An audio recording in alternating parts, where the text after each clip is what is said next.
เบิ่งน้องตุ้มจะสิไปบ่ฟังเข็มนะยังบ่ได้ลูกฮะบ่พังเข็มลายมันจะได้ลูกแม่บ่ได้แม่นแบบนั้นได้ฟังเข็มน่ะมันบ่แม่นบ่ได้เลยแต่น้องตุ้มมันคนละอย่างกันในเฮ็ดมันกับอันฟังเข็มนะเจ้าแค่3ปีเฮาฟังนะฟังไอ้บ่ได้น้องตุ้ม3ปีนี้คันผ่าน3ปีนี้เอาเข็มออกแล้วเจ้าก็มีลูกกับผู้ดีเจ้าใหญ่บาดแผลจะดีบ่ล่ะน้องตุ้มจะบ่ได้เจ็บล่ะบ่บ่มีแต่คันซื่อๆติโดยมันได้คันแต่มื้อไปหาหมอมาก็เซาแม่นบ่อ้เข็มศอกก็บอกแดงๆเบิ่งพี่น้อง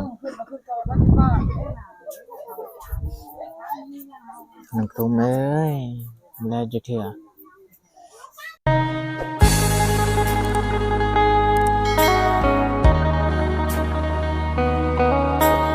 สบายดีท่านผู้ชมทุกท่านยินดีต้อนรับเข้าสู่ช่องกะปิชาแนลวันนี้เราเดินทางมาหาน้องตุ้มพี่น้องเมื่อวานนี่น่ะบ่ได้มาเพราะว่าขึ้นไปเขตบ้านกลางถ้าไปเบิ่งคลิปก็น่าจะฮู้พี่น้องไปตั้งแต่เจาะน้ำไปแล้วก็บ่ได้ไปเจาะเลยไปเจาะมันสิมีหยังเปลี่ยนแปลงแน่มีแนวเซอร์ไพรส์นิดนึงเรื่องห้องน้ำอะไรก็ไปเฮ็ดห้องน้ำมันก็จะแล้วคันว่าบ่เฮ็ดก็ย่านบ่ได้ใช้บ่อยากสปอยหลายพี่น้องกลับไปเบิ่งคลิปก่อนหน้านี้ได้อันนี้มาฮอดเฮือนน้องตุ้มล่ะบ่ฮู้ว่าสิเป็นแนวใดอาการน่าจะดีขึ้นแล้วติพ่อแม่น้องก็มาแล้วพี่น้องเดี๋ยวไปถามเบิ่งเพิ่นบ่ฮู้นะสบายดีบัดส่วนโดยสวัสดีมันสวนมาแต่มื้อใดนี่มาแต่ประมาณ 12:00 นมื้อนี้บ่แม่นแหละเมื่อวานนี้ประมาณ 3:00 นกลางคืนเนี่ยเมื่อก็เมื่อค่ำได้เมื่อวานนี้ค่ำนั้นกระจอบมันยังคันเมื่อวานนี้คันแห้งเลยต้มยังคันต้มตรงน่ะอาบน้ำนะอาบน้ำอีหยังก็เมื่ออาบหยังน้ำอยู่นี่แหละเขาอาบน้ำห้วยบ่แล้วเบิดเอาได้นะเดี๋ยวเจ้านายก็จะไปถามเมืองน้องเอามาแต่เมื่อคืนนี้มา7 ชั่วโมงเมื่อวานนี้เมื่อวานนี้ประมาณ 3:00 นมาหอนนี้กับค่ำเลยสิเจ้ามื้อนี้ก็ได้ประมาณ 12:00 น 1:00 น 12:00 นเนี่ยมาเบิ่งนี่เนาะแม่นตั้งมาเล่นเจ้าบ่ได้ไปหารับจ้างบ่เดี๋ยวนี้เกินยามจ้างลูกก็บ่สบายนะอันนี้เดี๋ยวค่อยถามเจ้าไปไทยเอาปึ้มสมโนครัวแต่มื้อใดแต่มันแต่เขาจะถ่ายบางคลิปนั้นเลยเมื่อไหร่เขาได้เงินเลยเดี๋ยวไปมาถ่ายไปเอาเลยมาอยู่ครัวนั่นเลยพอดีไปไทยมาแป๊บนึงแล้วก็พาตุ้มไปห้องหมอนี่ใครจะไปไทยเนาะนั่นแหละคันว่าบุ้ยสมโนครัวนั้นหนักได้นั่นแหละเงินมันจังได๋ก็บ่พอดอกเพราะว่ามันลดกายเครื่องอีกซะก็สิว่าก็เรื่องบาดเรื่องแผลหยังน่าจะดีแล้วเนาะน้อยนั่นยังไงไปถามน้องบ่ใจซื้อบักไม้ซื้อหยังมาตอนเมื่อวานนี้บ่ได้เข้ามาน้อยขึ้นไปเขตนั้นบางพีนพุ่นมันกลางเมื่อวานนี้ก็โทรเอาเฮ็ดมันคันนั่นน่ะคันได้มาแม่นบ่มามื้อนี้ก็คันอีกก็มาอีกจักเป็นอะไรเขาก็บ่ฮู้บ่เซาบ่เซาเลยเดี๋ยวคันเขาลืมคิดว่าน้องเซาแหละคันออกไปแล้วเข้ามาซื้อยาแก้แพ้ซื้อหยังมาให้กินบ่ได้กินยาอีหยังเลยแม่นบ่กินยาหยังเลยก็เขาซื้อยาทาบ่ยาทายังบ่เซาหมอเด้อหูนะโอ้ยน่าจะยาแก้แพ้บ่ทันได้กินยาแก้แพ้เทื่อกินยาแก้แพ้ใช้ก็น่าจะดีขึ้นนั่นแหละเดี๋ยวจังได๋สิไปถามเบิ่งรายละเอียดกับน้องตุ้มแต่ไปห้องหมอนั่นแหละแต่มื้อนี้จักมื้อนี่2มื้อนี่3มื้อนี่คันนั่นผัวไปใช่ตุ้มอยู่เฮือนนั่นแหละมาอยู่เฮือนไปไสล่ะไปไสเลยหมอป่ะงั้นอยู่เฮือนนั่นแหละอยู่เฮือนเนาะแม่อยู่เฮือนนี่เกือบอยู่เฮือนแม่มาผิดนิดนึงเด้อสบายดีสบายดีแม่ก็สบายดีท่านผู้ชมสบายดีคือว่าทาแป้งคักแน่แหละคันบ่น้องตุ้มคันน่ะบ่ได้อยู่คันแห้งบ่จักมื้อแล้วน้องตุ้มจะคันนี่นะได้จักมื้อแล้วอีหล่ะ3-4 มื้อ5 มื้อ6 มื้อตั้งแต่มื้อไปหาหมอผู้ยังบ่ได้เช้าเลยว่ะน้องตุ้มเจ้าอาบน้ำอยู่ไสน้ำห้วย โอ้ยสมพอแล้วน้องตุ้มไอ้บอกจะเฝ้าอาบเทื่อน้ำห้วยนะอาบน้ำอุ่นอาบน้ำธรรมดาก่อนมันบ่เศร้าได้น้องตุ้มโอ้วันนี้ต้องได้ไปเบิ่งหาเบิ่งยาแก้แพ้ ชุบเดอธรรมดา น้ำเย็นก็บ่ฟ้าวเทื่อกินนะน้องตุ้มกินน้ำอิหยังเดี๋ยวนี้ กินน้ำมันนึ่งกับชุบกับเย็นมันกิน โอ้ยกินน้ำอุ่นเด้อน้องตุ้มบ่ฟ้าวเทื่อให้บาดแผลมันดีคักแน่ก่อน โดย โอ้ยบ่แล้วจักเทื่อเบิดอันหนึงอย่างอันหนึงได้นอนอยู่บ่น้องตุ้มไม่นอนเลยคันแห้งเจ้าจะฟ้าวอาบเทื่อน้ำห้วยน่ะไอ้บอกจะแต่มื้อนั้นบ่ต้มน้ำอาบก่อนเด้อน้องตุ้มนะบ่ฟ้าวอาบน้ำห้วยจะบ่ได้เซาคันนะผิวหนังจะยังอ่อนแออยู่สิว่าก็ผิวหนังอ่อนคนเป็นแม่ลูกอ่อนนั่นแหละพี่น้อง โอ้ยพ่อแม่ได้ยินว่าลูกคันนี่เขี้ยวมากเลยแม่นบ่ แม่น จักสิว่าแนวใดอากาศมันก็ร้อนอีกเดี๋ยวนี้น่ะเจ้าก็ได้ไปนั่งอยู่นอกอยู่บ่น้องตุ้ม โดย บ่ต้องอยู่ในนี่หลายก็ได้ เพราะว่ามันเอานั่นแหละเหงื่อออกแห้งคันจะออกแล้วบ่ออกกำนี่ ออกแล้ว ออกก็แต่มือมาหาหมอแล้วออกเลยติ โดย อืมใครแต่จะยังออกคันว่านั่นก็อ้าผื่นขึ้นเฮ็ดแนวใดเลยบัดนี้ถึงได้ไปเบิ่งยาแก้แพ้แล้ว มันออกนี่นะมันฮ้อนอยู่ลุมนี่ คันแห้งเฮ็ดได้ไดบัดนี้น้องตุ้มคือให้เว้าหั่นแหละจะฟ้าวอาบเด้อน้ำห้วยน่ะถ้าว่าสิได้เข้ามาอีกอาจสิไปหาเบิ่งยาแก้แพ้หาเบิ่งหยังมาให้เจ้าต้มน้ำอาบก่อนเด้อน้องตุ้มเด้อ โดย เจ้าบ่ได้เซาคันได้คันเจ้ายังอาบน้ำห้วยนั่นน้ำมันบ่ได้สะอาดเด้กินก็กินน้ำอุ่นก่อนเด้อน้องตุ้มเด้อน้ำธรรมดาบ่ฟ้าวกินคือแบบนี้นี่แหละบาดแผลเจะดีบ่ล่ะน้องตุ้มเจะบ่ได้เจ็บล่ะบ่ บ่ มีแต่คันซื่อๆติ โดยมันได้คัน แต่มื้อไปหาหมอมาก็เซาแม่นบ่ โดย อ้าวเขียนศอกก็บอกแดงๆเบิ่งพี่น้องน้องตุ้มเอ้ยบ่แล้วจักเทื่อไปก็บ่สร้างสิว่าอีต้นเจ้าน้องตุ้มบ่แล้วจักเทื่อมึดอันหนึงก็อันหนึงต่อคือนั่นน่ะแม่ก็บอกเด้อบ่ให้บ่ต้องให้ไปเอาน้ำห้วยเทื่อเข้าใจบ่ โดย เอาน้ำห้วยมันยังคันอยู่ต้มน้ำอาบอากาศมื้อนี้พัดอากาศร้อนอีกแฮงคันและปกติน่ะอากาศบ่ได้ร้อนเมื่อวานนี้ยังหนาวเนาะกินข้าวกินน้ำแล้วน้องตุ้ม โดย กินแล้วเฮาคิดว่าน้องตุ้มสิเซาเนี่ยแหละพี่น้องสิไข้นะคันก็ส่ำใดส่ำหนึ่งตั้งแต่มื้อไปอาบน้ำห้วยก่อนที่ว่าไปหาหมออีกเนาะเบิ่งน้องตุ้มจะสิไปบ่ฝังเข็มนะ มันยังบ่ได้ลูก ฮะ บ่พังเข็มลายมันจะได้ลูกแม่ บ่ได้แม่นแบบนั้นได้ฝังเข็มน่ะมันบ่แม่นบ่ได้เลยแต่น้องตุ้มมันคนละอย่างกันในเฮ็ดมันกับอันฝังเข็มนะก็แค่3ปีเฮาฟังนะฟังไอ้บ่าวเด้อน้องตุ้ม3ปีนี้คันผ่าน3ปีนี้เอาเข็มออกแล้วเจ้าก็มีลูกกับผู้ดีเจ้าใหญ่บ่แม่นว่าสิบ่มีแล้วได้น้องตุ้มเข้าใจบ่ มันมาเปลี่ยวไว้ บ่แม่นสิบ่มีเลย เรื่องมีน่ะมันก็ต้องมีเป็นเรื่องปกติอยู่แล้วเพราะว่าก็อยากให้เจะพร้อมกว่านี้จะใหญ่กว่านี้นิดนึงนี่ล่ะ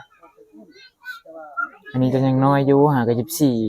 14คันว่าไปฝังเข็มสมมุติถ้าไปแล้วก็3ปีก็สิมอง17ปี18ปีหม้องนี้ก็ผู้ดีเฮ็ดเวียกเฮ็ดงานก็ผู้ดีพร้อมแล้วเด้อ๋อน้องตุ้มแดงหมดเลยอย่าเก่าหลายเลยเด้อน้องตุ้มเด้อ โดย จะรูปเอาก็ได้รูปแบบถูๆเอาแบบนี้นะเจ้าเก่าแล้วมันแห้งลามออกจ้ะ แม่ร้าน นะน้องตุ้มเฮ็ดแบบนี้นะ รวมไป เจ้าคันมองไหนแล้วเจ้าเฮ็ดแบบนี้ล่ะถูกแบบนี้เอาธ รมานเนาะน้องตุ้มเนาะแม่พ่อแม่เห็นลูกทุกข์แบบนี้ก็อยู่บ่เป็นนั่นแหละต้องได้มา มาแหละโธ่โอ้ยยังคันอีกยังบ่แล้วคันไปอีกเฮาย าแก้แพ้นี่มันมีหลายแบบจักสิซื้อแบบใดเด้มาให้น้องนี่ต้องได้ไปเบิ่งรายละเอียดอีกเทื่อหนึงกินอันนี้บ่น้องตุ้มมื้อนี้ ก็พวกก็กิน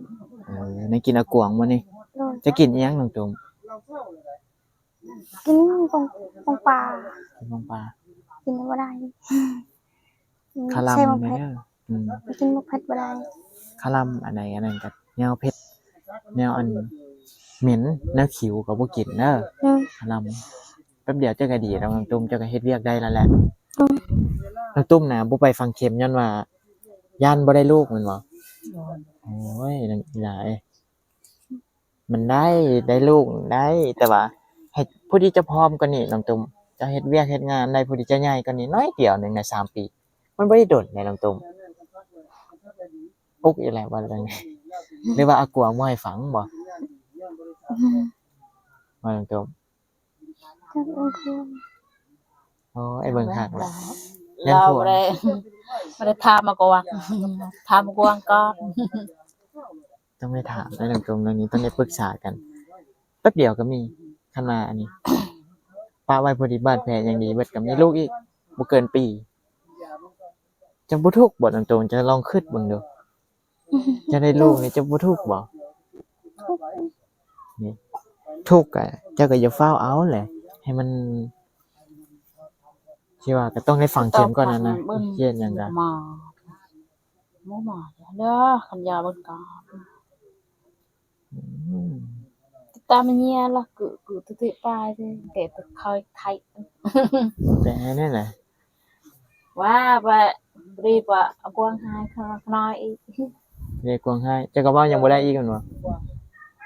ยันเอากวางไปให้หมออีก bò nè อืมตุ้มนี่ย่านอากวางให้แม่นบ่น้องตุ้มบ่แม่นเจ้าบ่สิให้อากวาง ให้เบิ่งบ่คือนะอากวางสิให้จังได๋มันบ่เกี่ยวดอกอันนี้นะเฮาลองล้มลองปรึกษากันเบิ่งคันว่าป้าไปเบียดน้องตุ้มมีลูกอีกเนี่ยนี่แฮงทุกข์เลยบ่ได้วิตจักเทื่อปะบ่ได้จะลองเว้ากับผัวเจ้าเบิ่งน้องตุ้มลองปรึกษากันเบิ่งเด้อ จังใดก็ต้องได้ฝังคือเก่าแหละแม่เจ้าก็สิไปคือกันคันไปแล้วก็ได้ไปพร้อมกัน เจ้าแม่จะทุกข์บ่ต้องจงจะเบิ่งลูก8 คนคันเจ้าบ่ฝังอาญานก็บ่ต่ำกว่าแม่เจ้าดอกนับสถิติแต่น้อยตั้งแต่13ไล่ไปแล้วหัวแรกโอ้ย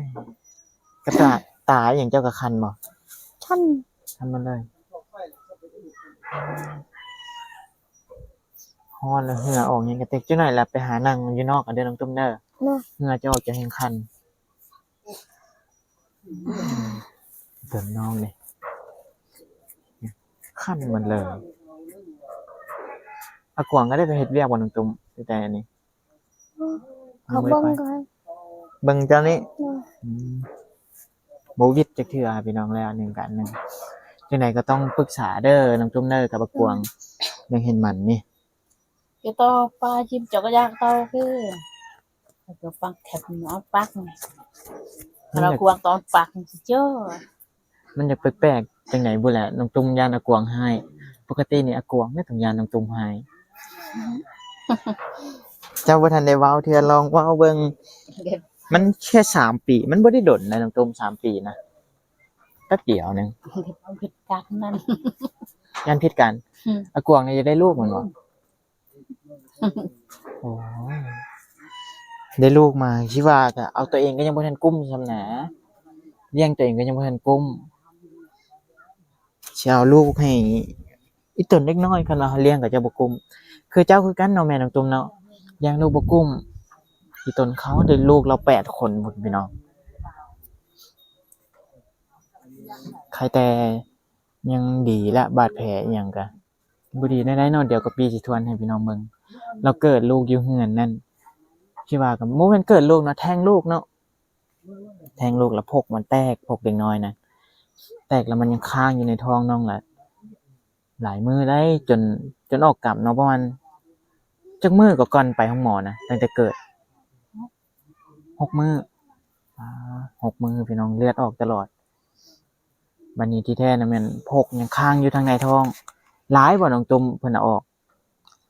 หลายเจ้าให้บ่ตอนหมอเอาออกน่ะบ่ให้ติ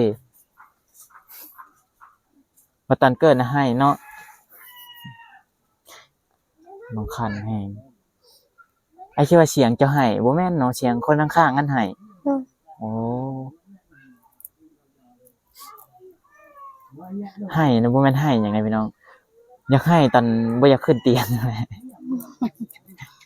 มากวงไปให้แพทย์มันจะหัวบัดนี้ จะบอกแล้วบ่น้องตุ้มบอกอากวงแล้ว ยัง จะให้แล้วบ่เรื่องนี้จะคิดไปเว้าเฮ็ดหยังเนาะอายเข้า มันก็บ่แม่นแนวเมียยังบ่ได้เว้าหยังผัวไปให้แพทย์แหละปกติน่ะ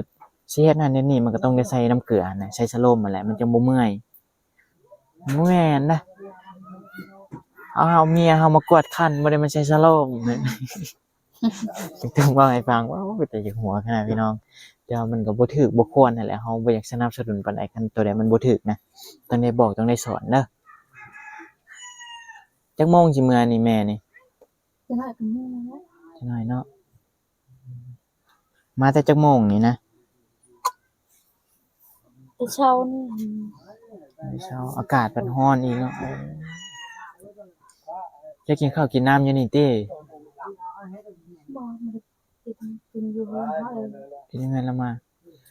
มาแต่เช้าคือบ่มาหากินอยู่นี่เอาสันหมี่หยังก็มีก็บ่หาต้มมีต้มหยังกินบ่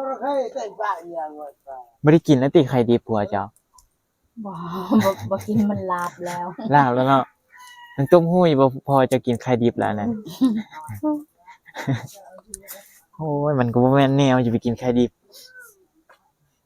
แต่มื้อน้ำต้มเกิดลูกพุ่นล่ะโอ้ยมื้อนี้บ่ต้องอาบเด้อต้มยาซะน้ำห้วยน่ะอย่าฟ้าวเด้อให้มันเซาคันจังไปอาบคันอันนั้นก็จนยังคันอยู่จะอาบบ่ได้น้ำเย็นก็บ่ทันได้ให้กินเทื่อกินน้ำอุ่นไปก่อนถึงสิบ่แม่นน้ำร้อนแต่ก็ต้องได้กินน้ำอุ่นอันใดล่ะ